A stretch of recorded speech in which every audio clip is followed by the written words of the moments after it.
Glória a Deus. Deus já está falando aqui no nosso meio, irmãos.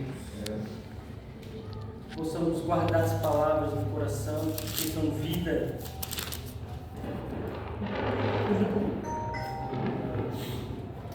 Louvado seja o nome de Jesus. Romanos capítulo 5, versículo de número 8 da palavra do Senhor. Muito do que a pastora Adriana falou também foi o que Deus colocou no meu coração. Vamos ler o 7. Romanos 5, versículo 7. Depois a gente lê o 8. Quem achou, diga amém. Amém. Diz assim: dificilmente alguém morreria por um justo. Na minha tradução é um pouco diferente. Pois poderá ser que pelo bom alguém se anime a morrer. Mas Deus prova o seu próprio amor para conosco, pelo fato de ter Cristo morrido por nós, sendo nós ainda pecadores. Versículo 8 novamente, irmãos. Ou melhor, eu vou pedir para os irmãos lerem em uma só voz, amém? Versículo 8, no 3. 1, 2 e 3. Mas Deus prova o seu amor para conosco, que Cristo morreu e nós ainda pecadores. 1, 2 e 3. Mas Deus prova o seu amor para conosco, em que Cristo morreu por nós, sendo nós ainda pecadores. Amém. Fica o seu texto aberto. Irmãos, por muito tempo esse versículo aqui ele foi uma vacina para mim. Ele foi uma vacina. Como a pastora Adriana falou, na caminhada, irmãos, o meio, depois que nós começamos a jornada no Evangelho, nós começamos com muita graça, com um primeiro amor, com muita alegria de servir ao Senhor. Só que no meio da caminhada vem a vida. E a vida ela vem carregando consigo tribulações. O que foi que Jesus disse? No mundo tereis aflições. Ele não disse que talvez haveriam aflições. É uma certeza. No mundo tereis. E ele não disse apenas para alguns, não. Todos nós estamos sujeitos. E todos nós precisamos passar por tribulações, por aflições, porque a nossa fé precisa ser provada. E no meio da vida, no meio da caminhada, nós vamos encontrar dificuldades, nós vamos encontrar escassez financeira, escassez muitas vezes até de alegria. No meio da caminhada, muitas vezes, nós vamos encontrar muitas tentações para nos fazer pecar. E deixa eu te dar uma notícia. Tem vezes que você vai acabar caindo. Vai. Tem vezes que eu vou cair. Porque nós somos falhos. E por que eu estou falando isso, irmãos? Porque eu conheci muitos jovens, homens, muitas jovens mulheres que começaram muito bem, se converteram, aceitaram Jesus, começaram a participar desta mesa, se alegraram junto com todos, mas no meio da caminhada, diante da queda, diante do pecado, porque, irmãos, quando pecamos, Jesus nos perdoa sim. Quando pecamos, o Espírito Santo nos convence, nós ficamos mal, até aí tudo bem. Só que quando pecamos, a tendência é que nós mesmos nos afastamos de Deus, porque o nosso espírito enfraquece, porque a nossa carne ela passa a fortalecer, porque a nossa carne se alimenta do pecado, a nossa carne se alimenta da iniquidade, da concupiscência, e ela enfraquece o espírito a ponto que escolhemos o pecado. Então eu vi muitos jovens, homens, mulheres, enfraquecendo diante do pecado, e agora eles não queriam mais Deus, eles não se viam mais como filhos de Deus, porque eles se viam vencidos pelo pecado. Eles diziam assim: o pecado me venceu, o pecado me venceu.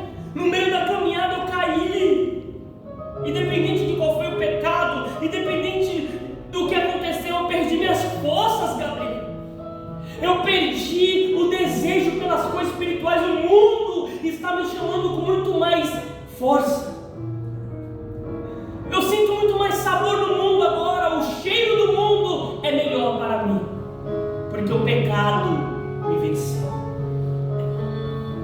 Não conseguiu mais olhar para Deus e ver um Deus amoroso, não conseguiu mais olhar para Deus e ver um Deus de braços abertos na cruz, morrendo por amor pelos nossos pecados, porque o pecado venceu.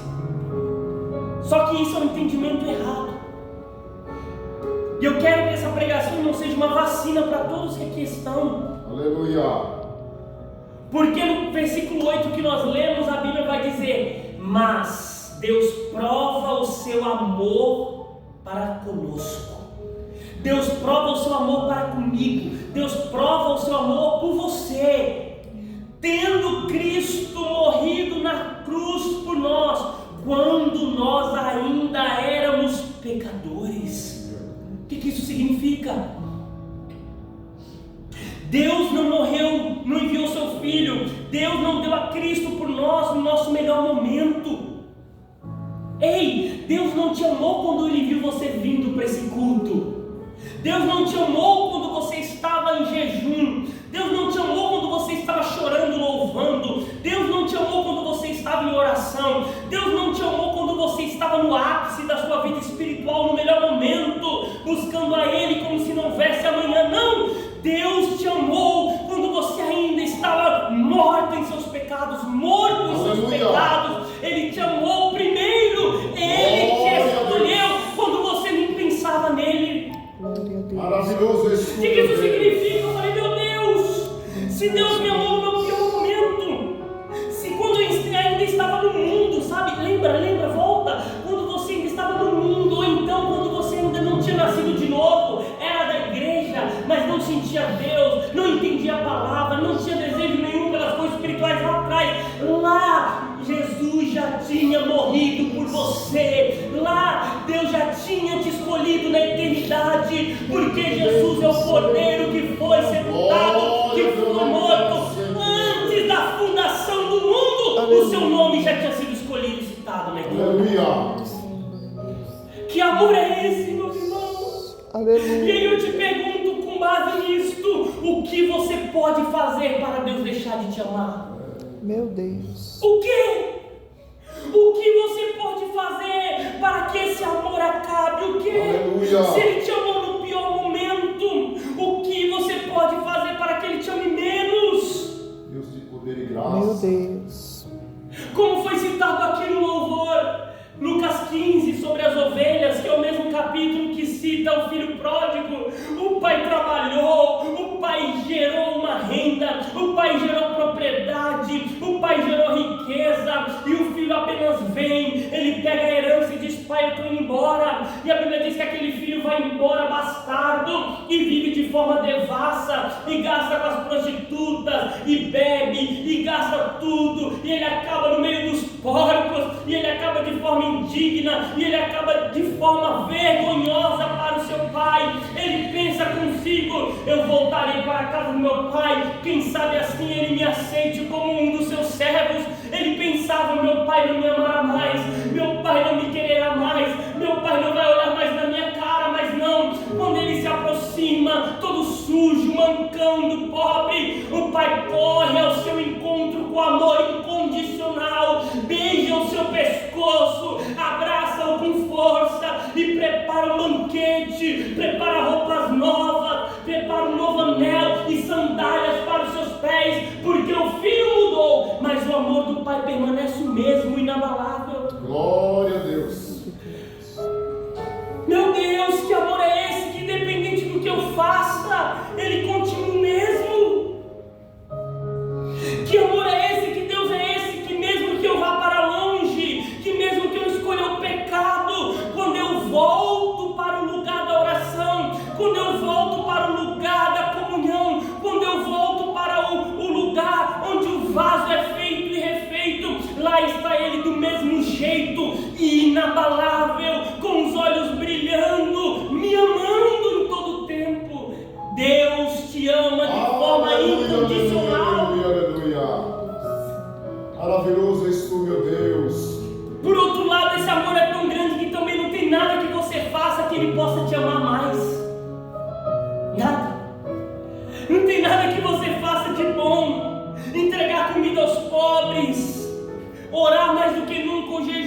isso não vai te fazer ele amar mais. O amor dele já está cheio até o limite do que ele pode te amar, irmãos.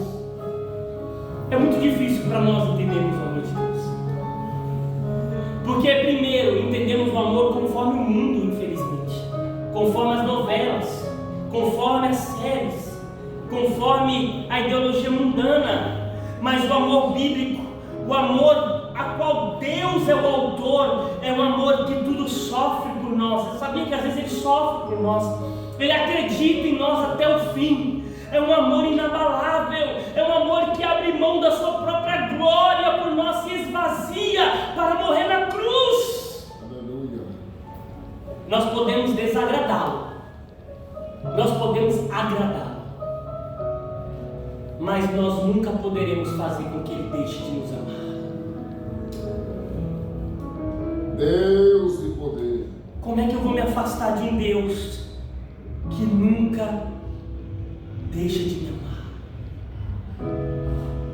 Como é que eu vou me esconder? Como é que eu vou fingir de um Deus que, mesmo sabendo que eu vou errar, ele chega até mim e até você e diz: Eita, Deus. Eu confio em você. Eu lhe confio dons espirituais. Eu lhe confio a presença do meu Espírito dentro de você. Aleluia. Eu lhe confio o nome no livro da vida. Irmãos, como foi dito aqui, Jesus se entregou por nós. Ele não morreu por causa dos seus próprios pecados, ele morreu por causa dos nossos pecados. O inocente morreu pelos ímpios. Quando a Gabriela louvou, eu fiquei pensando: levantai, ó portas, vossas cabeças, levantai, ó portais eternos, recebei em glória aquele que foi morto e venceu. Aleluia. Glória a Deus. O mundo olha para isso e não entende. Como alguém pode morrer e vencer ao mesmo tempo? O mundo olha para isso e não compreende. Como alguém pode morrer e vencer ao mesmo tempo? É porque ele cumpriu toda a justiça de Deus, do início ao fim, de cabo a rabo.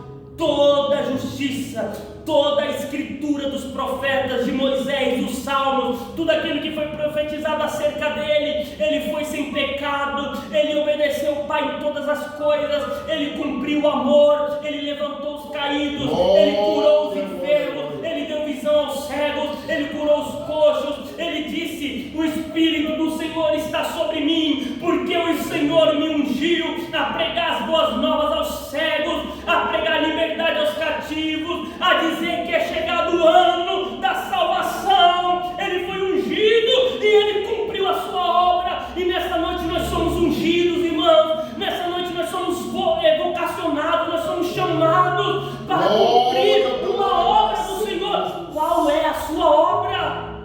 Aleluia. Ele cumpriu a obra dele, ele cumpriu a missão dele, ele cumpriu o seu chamado. Por isso ele foi morto, porque ele foi chamado para morrer. Deixa eu te dizer uma coisa, o Espírito Santo está me mandando dizer: o Espírito Santo nos chama para morrer nesta noite. Aleluia. Oh, meu Deus. Nós amamos a mensagem da cruz. Só que a mensagem da cruz é muito mais que uma canção da harpa. A mensagem da cruz é muito mais do que apenas uma história sobre Jesus. A canção e a mensagem da cruz é um estilo de vida que nós temos que viver. Abra a sua Bíblia para eu caminhar para o final. Aleluia. Mateus, capítulo de número 27. Tu és o Deus Todo-Poderoso, aleluia, Jesus. O justo pelos injustos, o santo pelos pecadores, para que nós fôssemos feitos versículo de número, capítulo é 27, o versículo é número 15. Aleluia! Glória a Jesus. Diz assim: ora, por ocasião da festa, costumava o governador soltar ao povo um dos presos, conforme eles quisessem. Naquela ocasião, tinha eles um preso muito conhecido, chamado Barrabás. Estando, pois, o povo reunido, perguntou-lhe Pilatos: a quem quereis que eu vos solte? A Barrabás ou a Jesus chamado Cristo? Porque sabia que por inveja o tinham entregado. E estando ele no tribunal, sua mulher mandou dizer-lhe: não te envolvas com esse justo, viu? Porque hoje em sonho muito sofri por seu respeito. Mas os principais dos sacerdotes e anciãos persuadiram o povo a que pedissem Barrabás e fizessem morrer Jesus. De novo perguntou-lhes o governador: qual dos dois quereis que eu vos solte? Responderam eles: Barrabás. Replicou-lhes Pilato: que farei então a Jesus chamado Cristo? E a multidão gritou: seja crucificado. Eu estava orando, irmãos, meditando nesse texto. Jesus está sendo julgado, caminhar para o final. Jesus está diante do povo, a multidão está gritando a morte de Jesus. Nenhuma acusação é grave o suficiente para condenar a Cristo.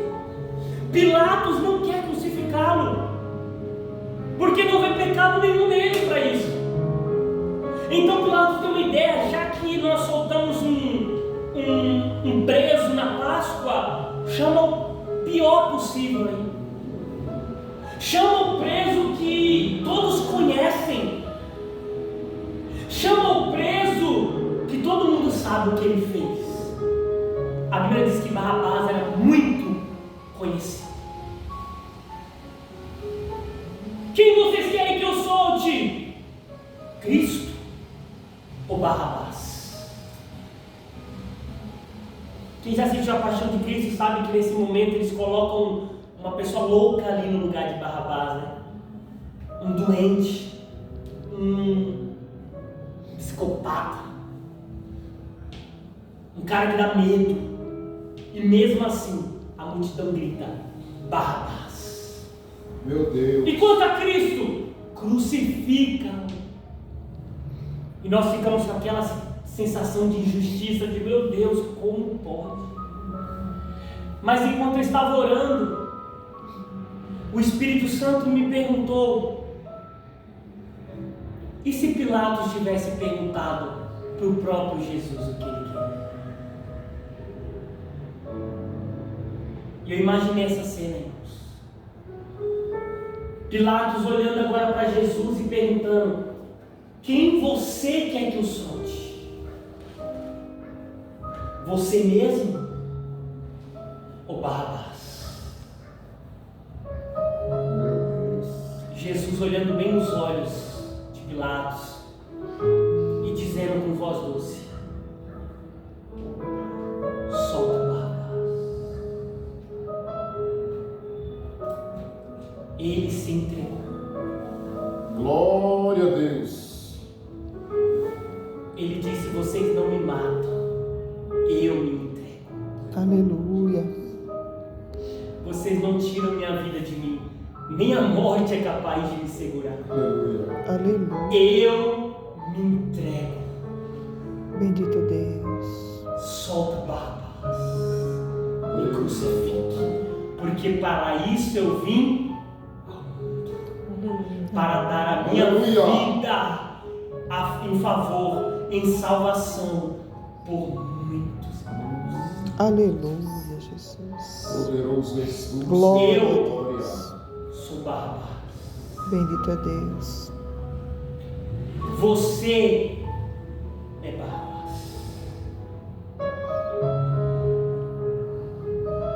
Vamos ceiar, irmãos, cientes de que nós somos salvos por uma salvação muito grande, a qual nós nunca mereceremos.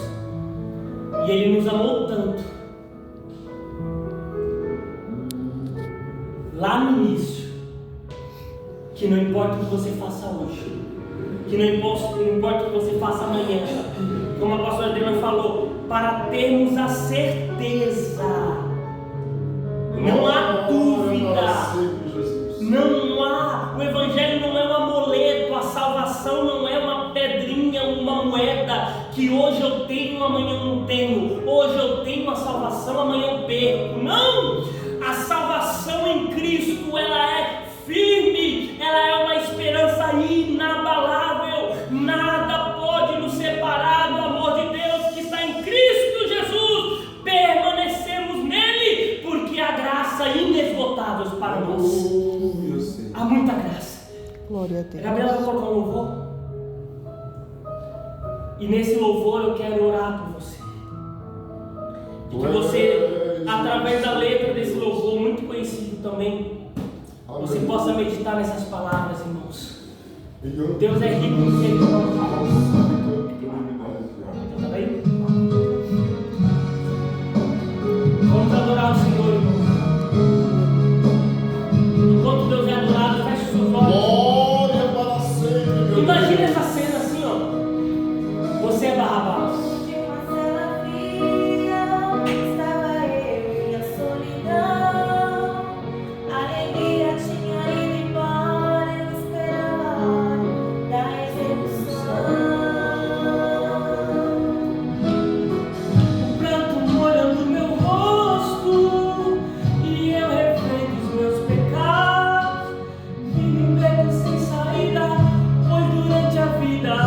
Eu fiz tudo errado.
Deus abençoe que possamos ficar com essa palavra no coração, agradecer a oportunidade. Aleluia.